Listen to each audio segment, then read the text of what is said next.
باللہ من الشیطان الرجیم بسم اللہ الرحمن الرحیم۔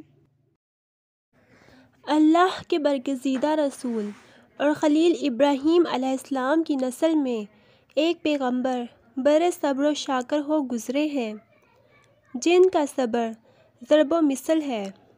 ان کا نام ایوب علیہ السلام تھا۔ ایوب علیہ السلام نہایت دولت مند، صاحب ثروت اور بڑے زمیندار تھے۔ دمشق کے نواحی علاقے بسینا میں ان کی وسیع زرعی اراضی تھی۔ وافر مال و متاع اور مویشیوں کی کثرت نے انہیں علاقے کا سب سے بڑا اور بااثر زمیندار بنا دیا تھا۔ بڑے مالدار ہونے کے ساتھ ساتھ وہ بہت سخی اور دریا دل بھی تھے۔ غریبوں، مسکینوں اور بیواؤں پر خوب دل کھول کر خرچ کرتے۔ کوئی سوالی ان کے دروازے سے خالی ہاتھ نہیں لوٹتا تھا۔ ایوب علیہ السلام بہت شاکر بھی تھے۔ وہ ان نعمتوں پر ہمیشہ اللہ تعالیٰ کا شکر ادا کرتے تھے۔ اللہ تعالیٰ کی سنت ہے کہ وہ اپنے برگزیدہ بندوں کو امتحان میں ڈالتا اور ان کے ایمان کو آزماتا ہے۔ اللہ تعالیٰ نے ایوب علیہ السلام کو بھی آزمائش میں ڈالا۔ ان کی اولاد جن مکانوں میں رہتی تھی وہ گر پڑے اور تمام اولاد مکانوں کے ملبے تلے آ کر دب گئی۔ لٹیروں کے ایک بڑے گروہ نے ان پر دعویٰ بولا۔ وہ ان کے تمام مویشی ہانک کر لے گئے۔ زرعی اراضی کو آگ نے خاکستر کر ڈالا۔ خود ایوب علیہ السلام کو کوڑ کی بیماری لاحق ہو گئی، پھوڑے خراب ہو گئے اور صورتحال سخت پریشان کن ہو گئی۔ ایسی حالت میں بھلا کون ساتھ رہتا ہے؟ تمام دوست احباب چھوڑ چھاڑ کر چلتے بنے، سوائے ایک بیوی عالیہ کے، اور کوئی ڈھارس بندانے کو باقی نہ رہا۔ دو ایک پرانے دوست البتہ کبھی کبھار دیکھنے آ جاتے۔ عالیہ بڑی اچھی خاتون تھی۔ وہ ایوب علیہ السلام کے اچھے دنوں کی ساتھی تھی۔ اس نے کہا، آسودہ حالی میں ان کے ساتھ رہی ہوں، اب ان پر کرا وقت آیا ہے تو بھی ساتھ نبھاؤں گی۔ بستی کے لوگوں نے ایوب علیہ السلام کو بستی سے نکال دیا۔ عالیہ انہیں بستی کے باہر ایک خیمے میں لے آئیں۔ وہ ان کے نیچے راکھ بچھاتیں اور انہیں ہر طرح سے آرام پہنچانے کی کوشش کرتیں۔ رہائش کا مسئلہ تو کسی نہ کسی طرح حل ہو گیا، لیکن کھانے پینے کا بندوبست کیسے ہوتا؟ سیدنا ایوب علیہ السلام تو کام کاج کے قابل نہیں رہے تھے۔ بستی کے لوگ قریب نہیں پھٹکتے تھے، مدد کیا کرتے؟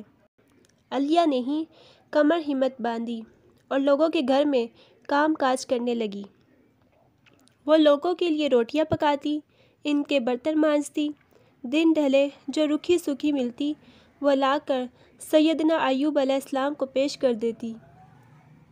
غرض آزمائش کے 18 برس اس نے سیدنا ایوب علیہ السلام کی بڑی خدمت کی اور کبھی حرف شکایت زبان پر نہ لائی۔ خود سیدنا ایوب علیہ السلام کا صبر و شکر بھی دیدنی تھا۔ زبان مبارک ہمیشہ ذکر الہی سے تر رہتی۔ 18 برس کہنے کو تو 18 برس ہیں، لیکن جب جھلنے پڑیں تو یہ بہت لمبی مدت بن جاتی ہے۔ آدمی بیمار ہو، بستر پر پڑا ہو تو چند گھڑیاں بھی کاٹنے نہیں کٹتی۔ ایک مرتبہ عالیہ کہہ بیٹھی، میرے سرتاج، رب تعالیٰ سے دعا کیوں نہیں کرتے کہ وہ تکلیفیں دور کر دے؟ قدرے ناراض ہوئے، بولے، آسودہ حالی میں 70 برس گزارے، اب 70 برس اسی حالت میں گزاروں تو حساب برابر ہوگا۔ عالیہ یہ جواب پا کر بے حد پریشان ہوئی، تاہم چپ ہو گئی۔ ایک روز وہی دونوں دوست جو کبھی کبھار بھولے سے آیا کرتے تھے ملنے کو آئے۔ باتوں باتوں میں ایک نے دوسرے سے کہا کہ معلوم ہوتا ہے ایوب نے کوئی بڑا گناہ کیا ہے جو اتنی کڑی سزا پا رہا ہے۔ سیدنا ایوب علیہ السلام نے 18 برس نہایت صبر و شکر سے گزارے تھے، ہر طرح کی جلی کٹی سنی تھی۔ یہ بات ایسی سخت تھی کہ برداشت نہیں کر پائے، بے قرار ہو گئے، رب تعالیٰ کو پکارا۔ قرآن مجید نے ان کی دعا کا ذکر اس طرح کیا ہے، اور ایوب علیہ السلام کی اس حالت کو یاد کرو جب کہ انہوں نے اپنے پروردگار کو پکارا کہ مجھے یہ بیماری لگ گئی ہے اور آپ سب رحم کرنے والوں سے بڑھ کر رحم کرنے والے ہیں۔ اللہ تعالیٰ نے ان کی دعا قبول فرمائی۔ قرآن پاک میں ہے، ہم نے ان کی سن لی اور جو دکھ انہیں تھا اسے دور کر دیا اور انہیں اہل و عیال عطا فرمائے، اور ان کے ساتھ ویسے ہی اور بھی اپنی خاص مہربانی کے ساتھ، تاکہ سچے بندوں کے لیے باعث نصیحت ہو۔ ہوا یوں کہ ایوب علیہ السلام جب حاجت کو جایا کرتے تو اہلیہ کام کاج سے واپس آ کر انہیں ساتھ لے کر ان کے ٹھکانے پر آ جاتی۔ اب کہ ایوب علیہ السلام حاجت کے لیے گئے تو اہلیہ کو آنے میں ذرا دیر ہو گئی۔ ادھر اللہ تعالیٰ نے ایوب علیہ السلام پر وحی نازل کر دی کہ زمین پر پاؤں مارو۔ انہوں نے پاؤں مارا تو ٹھنڈے میٹھے پانی کا چشمہ جاری ہو گیا۔ اللہ تعالیٰ نے فرمایا، یہ پانی پیو اور نہاؤ۔ انہوں نے پیا اور نہائے تو بھلے چنگے ہو گئے۔ اس طرح ایوب علیہ السلام پہلے سے زیادہ خوبصورت ہو گئے، بدن دھمکنے لگا، فرشتوں کے ذریعے پوشاک پہنائی گئیں، سونے کی ٹڈیوں کی بارش ہوئی، پھر وہ ایک طرف ہو کر بیٹھ گئے۔ اہلیہ آئیں، پہچان نہ پائیں، انہی سے پوچھنے لگیں، اے اللہ کے بندے، یہاں میرا شوہر ایوب نبی تھا، وہی بیمار سا، تم نے تو نہیں دیکھا؟ سیدنا ایوب علیہ السلام نے مسکرا کر کہا، اللہ کی بندی، میں ہی ایوب ہوں۔ وہ حیران ہو کر بولی، مجھ دکھی عورت سے مذاق نہ کرو۔ بھلا میں کیوں مذاق کرنے لگا؟ ارے بھلی مانس، میں ایوب ہی ہوں۔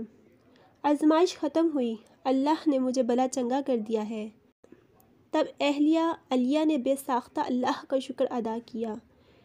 ادھر دو بادلوں نے سیدنا ایوب علیہ السلام کے دونوں کھلیانوں پر سونا اور چاندی برسایا، مال متاع، اولاد، اراضی، مال مویشی، نوکر چاکر، سب کچھ واپس مل گیا، وہ بھی دگنا ہو کر۔